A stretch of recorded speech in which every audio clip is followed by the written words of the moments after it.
जय हिंद दोस्तों, त्यागी trading tips में आपका स्वागत है। दोस्तों, इस वीडियो के अंदर हम बात करने वाले हैं 2 से 3 शेयर के बारे में। यहाँ पर चर्चा होने वाली है। सबसे पहले हम यहाँ पर बात करते हैं वेदांता की। रिजल्ट्स बड़े ही शानदार आए हैं, लेकिन रिजल्ट्स के साथ साथ पिछले 5 साल का चार्ट पैटर्न अगर आप देखें तो आप पाएंगे कि कभी ये 80 रुपये का शेयर होता था। कितने का? 80 रुपये का शेयर होता था। देखिए, शेयर तो काफ़ी ऊपर तक गया था, 470।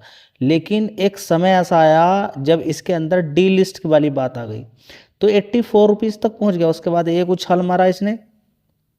देख लीजिएगा कि कमोडिटी कैसे कैसे या फिर मेटल सेक्टर के अंदर किस किस तरीके से तेजी बनती है। एक उछाल मारा, फिर एक बार गिरावट होती है नीचे, फिर एक बार तेजी, फिर गिरावट, फिर तेजी, फिर गिरावट। अब देखिए, गैस की भी रिक्वायरमेंट कभी ख़त्म होने वाली नहीं है, ऑयल की भी रिक्वायरमेंट कभी ख़त्म होने वाली नहीं है, कॉपर की रिक्वायरमेंट भी कभी ख़त्म नहीं होने वाली है। साथ में ऑयल एंड गैस की रिक्वायरमेंट, लेड की, सिल्वर की, कॉपर, एल्युमिनियम, आयरन, जिंक, इनकी कभी डिमांड खत्म होने वाली है? कभी नहीं। ये सबकी माइनिंग करती है। लेकिन स्टडी कौन करे, पढ़ाई कौन करे? बस सिर्फ एक है कि गिरवी शेयर रखे हुए हैं। क्या आप बता सकते हैं कि इस कंपनी के गिरवी रखे हुए शेयर अभी छूटे हैं क्या नहीं छूटे हैं? कोई बता सकता है स्टडी करके, पढ़ाई करके? क्या आप बता सकते हैं कि वेदांता के गिरवी शेयर अभी छूटे हैं क्या नहीं छूटे हैं? कोई कमेंट कर सकता है ये जानकारी निकाल के कि वेदांता कभी 100% या 98% गिरवी शेयर रखता था? क्या अब वो गिरवी शेयर छुटा लिए या नहीं छुटाए हैं? यह आपके लिए होमवर्क में दे रहा हूँ ताकि आपको पता चले कि वेदांता की करंट स्टेटस क्या है। समझ बात आई? तो दोस्तों, यहीं पर आपका माथा गर्म होना शुरू हो जाएगा कि हमें बोल दिया है कि जानकारी निकाल के बताइए। दिसंबर 2025 की बात करते हैं। प्रमोटर की होल्डिंग 56% है, जीरो प्लेस। प्लेस कितना है यहाँ पर आप देख सकते हैं, प्लेस जीरो। इसी तरीके से अगर हम देखने की यहाँ पर कोशिश करते हैं, प्लेस यहाँ पर देखने की कोशिश करते हैं, 2025 जून में जीरो। तो जून के अंदर ही जीरो हो चुका था। मार्च 2025 तक यहाँ पर आप देखेंगे कि जीरो हो चुका है। कभी 99.99% की यहाँ पर प्लेज रहती थी। बस इस शेयर के अंदर एक ही सवाल आता था कि गिरवी शेयर रखे हुए हैं, हम इस शेयर को नहीं खरीदेंगे। समझ बात आ रही है? चलिए, 80 रुपये से 750 रुपये हो गया तो कभी LIC इसके अंदर से निकलने की कोशिश ही नहीं की थी कि जब डीमर्ज हो रहा था। तो बड़े बड़े रिसर्चर कह रहे हैं LIC कितना पागल है, LIC ने क्यों इसके अंदर होल्डिंग बना के रखी हुई है। कई बार होता है अदानी की कंपनी में LIC अगर होल्ड करती है तो क्यों खरीद के रखा हुआ है। देखिए, LIC मेहनत करता है। किसी कंपनी में लॉन्ग टर्म होल्डिंग करना, लंबे समय के लिए, आपसे तो 5 दिन होल्डिंग नहीं होगी, वो 555 दिन होल्डिंग कर सकता है, 2 3 4 साल। ठीक है, तो LIC की कभी कंपेयर मत कीजिए कि उसने क्यों नहीं बेचा, 99% गिरवी शेयर है, कुछ ऐसा हो गया तो वैसा। देखिए, प्रॉफिट देखिए क्या गलत है अगर किसी ने अपने गिरवी शेयर रख के लोन उठा लिया। गलत तब है जब कंपनी बर्बाद होने वाली हो। मुनाफा चलेगा बढ़िया। जिंक की कीमत कभी घटने वाली नहीं है, कॉपर की कीमत कभी घटने वाली नहीं है, सिल्वर की कीमत कभी नहीं घट रही है, आयरन की कीमत नहीं घट रही है, धीरे धीरे बढ़ ही रही है। गैस की कीमत कहाँ घट रही है?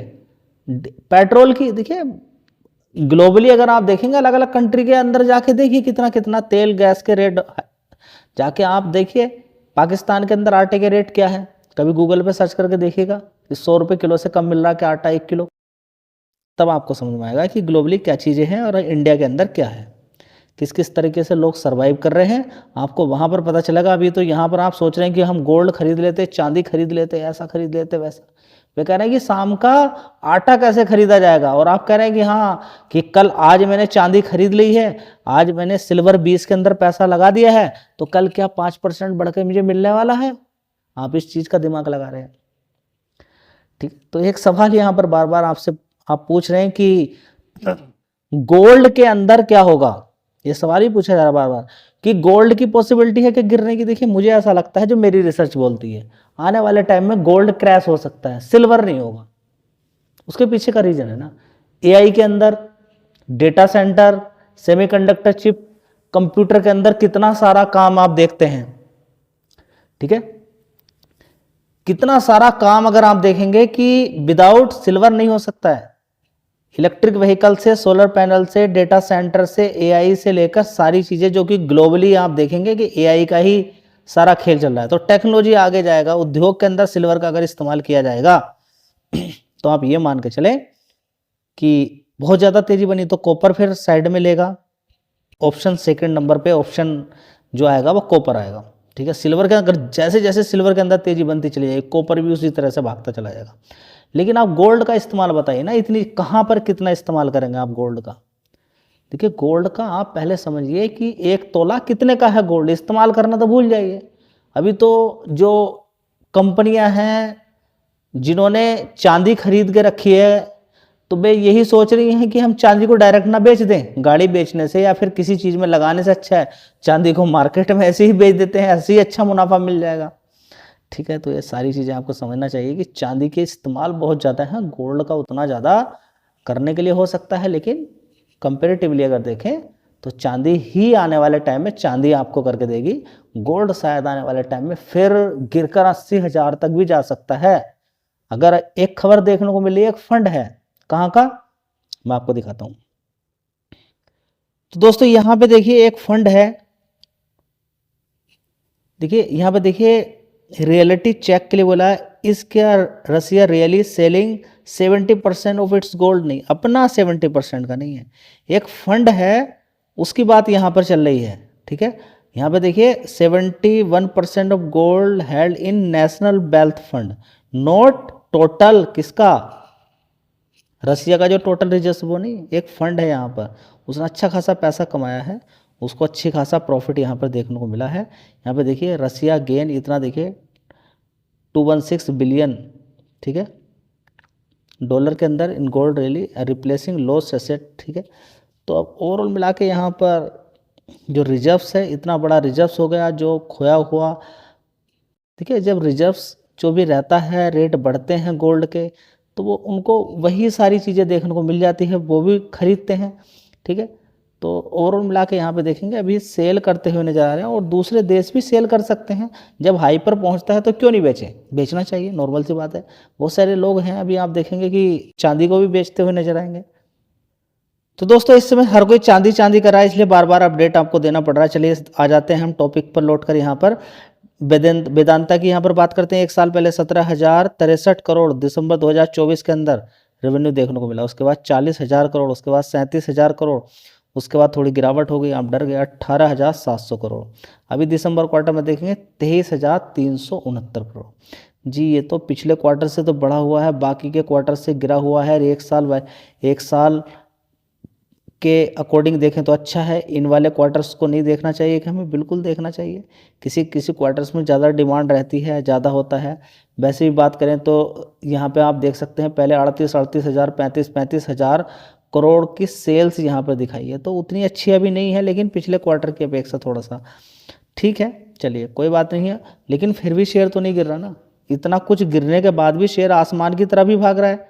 आप देखेंगे 40,000 करोड़ भी यहाँ पर सेल्स दिखाई, 37,000 करोड़ का भी यहाँ पर रेवेन्यू दिखाया, उसके बाद 23,000 करोड़ या 18,000 करोड़ के बाद भी नहीं गिरा है, लेकिन आप गिराने की कोशिश कर रहे हैं क्योंकि कमोडिटी के रेट लगातार आगे ही ऊपर की साइड में बढ़ते जा रहे हैं, ये आपको समझ में जाना चाहिए। चलिए अब यहाँ पर हम देखने की कोशिश करते हैं वेदांता का यहाँ पर ऑपरेटिंग प्रॉफिट 6,866 करोड़ का, उससे पहले 4,900 था, उससे पहले 9,900 करोड़, उससे पहले 1,466 करोड़, उससे पहले देखेंगे 5,013 करोड़, ठीक है। तो अब यहाँ पर अगर हम देखने की कोशिश करते हैं नेट प्रॉफिट 7,807 करोड़ का, उससे पहले 3,400 करोड़, उससे पहले देखेंगे 4,400, उससे पहले 4,900 करोड़, उससे पहले देखेंगे 4,876 करोड़। अब यहाँ पर प्रॉफिट तो डबल हो गया, यहाँ पर देखने को मिला। तो क्या रिजल्ट्स हकीकत में उतने बढ़िया हैं? आप बताइए क्या रिजल्ट्स रियली में उतने बढ़िया हैं? बताइए ना। ईयर ऑन ईयर बेसिस के अकॉर्डिंग भी अगर हम देखते हैं तो 17,000 करोड़, बीच में 40, उससे पहले भी कभी देखते हैं तो 35 हज़ार करोड़ का अच्छा खासा रेवेन्यू यहाँ पर कंपनी ने दिखाया है, ठीक है। तो रिजल्ट्स अच्छे हैं पिछले क्वार्टर्स की अपेक्षा, लेकिन ओवरऑल मिला के अगर देखते हैं तो रिजल्ट्स उतने अच्छे हम नहीं बोलेंगे, उतने अच्छे नहीं बोलेंगे, क्योंकि यहाँ पर अदर इनकम से 4,400 करोड़ का यहाँ पर क्या देखने को मिला है, अदर इनकम से यहाँ पर फायदा हुआ। तो रिजल्ट्स आप ये मत समझिए कि बहुत ज़्यादा धमाकेदार आए इस चीज़ को देखने के बाद, समझ में आता है। जिस फिर भी शेयर क्यों भाग रहा है, ठीक है, उसके पीछे के काफ़ी सारे कारण हैं। सबसे पहले तो आप यही देखेंगे कि FIs की होल्डिंग देखिए, 2023 के अंदर 7% की हिस्सेदारी थी, DIs 10%, और आज की डेट में DIs कितने हैं, 15%, ठीक है, और 7 से बढ़कर FIs कितने हो गए, 12%, ठीक है। तो FI DIs पिछले 2-3 साल से लगातार यहाँ पर खरीदारी कर रहे हैं, इसलिए अप एंड डाउन होने के बाद भी शेयर ऊपर ही है। क्या रिजल्ट्स बहुत अच्छे हैं, तो आप खुद अनुमान लगा सकते हैं। चलिए दोस्तों, अगली कंपनी है स्विगी। तो देखिए बड़े अटपटे प्रकार के रिजल्ट्स आ रहे हैं, कहीं पर नेट प्रॉफिट के अंदर तेजी है, कहीं रेवेन्यू कम है, किसी कंपनी के अच्छे रिजल्ट्स होने के बाद फिर भी शेयर के अंदर गिरावट हो रही है, बहुत कुछ स्टॉक मार्केट के अंदर है, ठीक है। तो ज़्यादातर शेयर्स के अंदर गिरावट है, अच्छे रिजल्ट्स आने के बाद भी गिरावट देखने को मिल रही है। चलिए यहाँ पर हम देखेंगे स्विगी के अंदर कि किस तरीके का है। यहाँ पर सबसे पहले तो देखिए गिरावट कितनी है, 474 रुपये से गिर गिर कर शेयर कितना पहुँच गया है, 323। ज़्यादातर शेयर्स के अंदर गिरावट है। एक बार मार्केट कैप देख लीजिए, 74,000 करोड़ का। चलिए अब देखते हैं क्या अच्छा है और क्या खराब।